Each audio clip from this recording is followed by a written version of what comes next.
Hi there and welcome to the second video in my DIY fitted wardrobe build series. A few things before we start. Today's and last week's video now have individual chapters. I've finally worked out how to do this. So if you want to navigate in that way, just look below the video to the red timeline and you'll see the little dividers on it.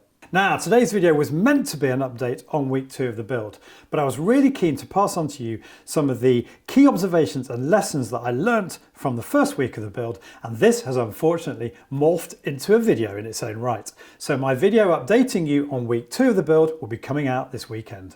First up is my instant workshop. It's continued to impress and dealt with everything the weather has thrown at it. It does occasionally get a bit of condensation inside, but only after this snow was it heavy enough to actually fall on the workbench, and this has only happened once. I'm mentioning my workshop because, quite simply, I couldn't do this build without it. Next up, we've got cut list programs. I've had so many recommendations on this following my request to you all in my last video, and I can't thank you enough for this. But the standout winners are cutlistoptimizer.com, and I've got to thank Mike Bailey, also Gareth, Matt, Carrion and Lee for that, and the Max Cut Community Edition.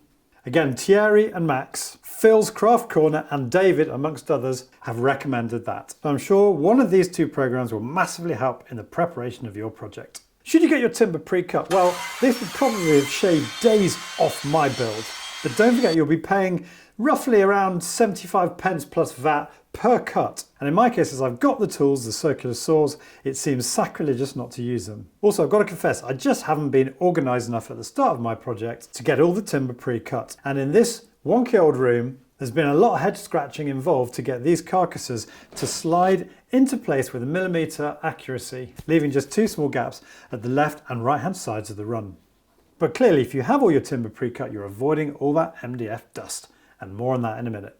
I thought a lot last week about whether I should have been gluing as well as screwing the 5 individual pieces of each carcass together. Certainly I did this for the first 3 carcasses that you saw me construct last week. But the problem is, particularly if you're doing this for the first time, you're going to want to have the ability to take the carcasses apart just in case you make a mistake, as I did on a couple of occasions.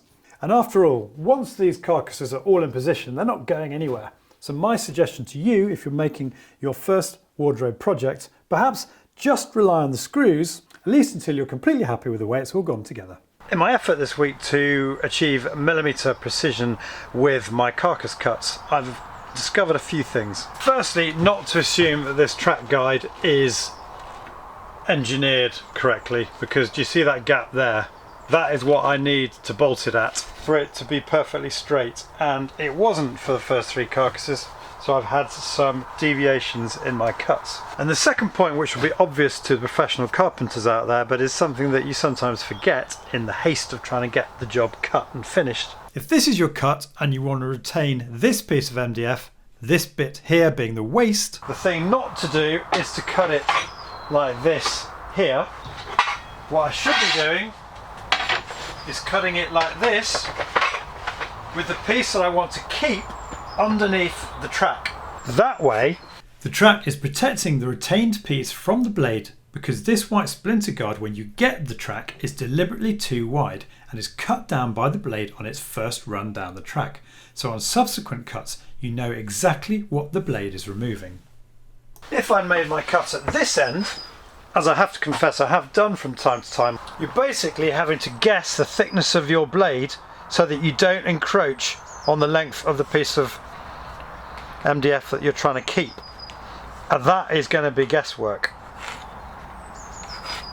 If we were pushing sheets of MDF through some sort of table saw, we could set it up so that we could repeat identical cuts, but we don't have that luxury when we're using circular saws. And this for me has been one of the trickiest parts of this project, particularly where, like here, I'm trying to create identical carcasses that line up perfectly across the room. So what I have tried to do this week is be as consistent as possible with the way that I've measured, marked out and then cut each sheet of MDF, and when I haven't quite got it right, I've been using my electric planer to fine-tune the cuts. I made a big discovery this week with these nitrile foam polyester gloves that I bought from my local DIY shop. It makes handling MDF so much easier because MDF is a very slippery material, as we know. The best thing about them is you can keep them on all day, even for delicate tasks like measuring and marking out wood. Great for this cold weather we're having at the moment.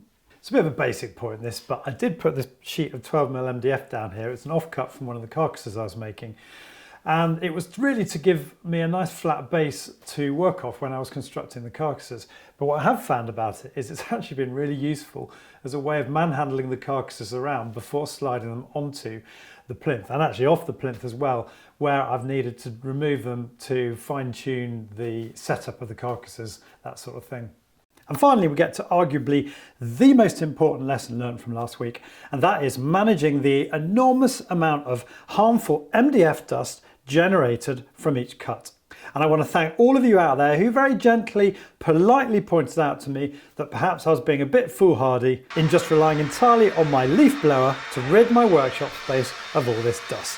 I've taken stock of this because you were, of course, absolutely right, and I've taken every step possible since then to mitigate the amount of dust generated and blown around the workshop, including these trend dust masks, which are a substantial upgrade to those which I have up until now been using. I got this Titan vacuum back out. I bought this a year ago from Screwfix to compare against my old Henry, which was a bit of an unfair comparison because this is a shop vac. That's what it was intended for, and in that context it's actually pretty good. It's got a big 30-litre capacity, and the vacuum bag, which I've always said fits really badly on this inlet tube, has sucked up all the MDF that I've thrown at it this week and is only half full. I also upgraded the filter to one of these HEPA filters just after I bought it. And interestingly, it's rated for Class H dust, which is the nastiest, most carcinogenic dust. I think MDF is Class M, which is sort of sheet material stuff. This little synchro socket here is quite useful because you can connect your power tools to it and it automatically switches on when the power tool does. Although annoyingly it doesn't work for my miter saw because the power rating is too high. And all that for just under £70, and whilst my model has now been discontinued, this is the updated version if you're interested.